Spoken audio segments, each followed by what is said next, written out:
একটু পাঁচফোড়ন আর বড় মানে বড় বড় সেই মৌরি পেঁয়াজের মতো বলে না, ওই পেঁয়াজ দিয়েছি।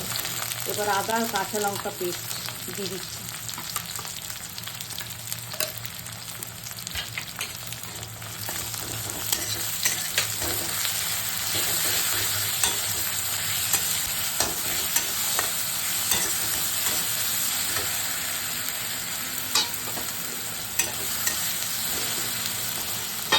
আর এই তরকারিটা কাঁচা হলুদ বাটা দিয়ে সাঁতলে নিয়েছি, একটু ভেজে ভেজে হালকা করে।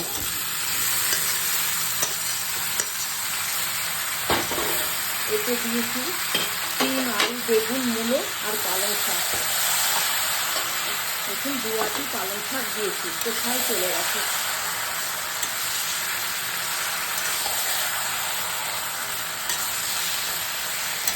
একটু সবজিগুলো লম্বা লম্বা কেটেছি, খেতে ভালো লাগবে। খাবার সময় প্রত্যেকটা সবজি যেন মুখে পড়ে, টেস্ট লাগবে। কাঁচা হলুদটা দিয়েছি তো, রঙটা দেখি।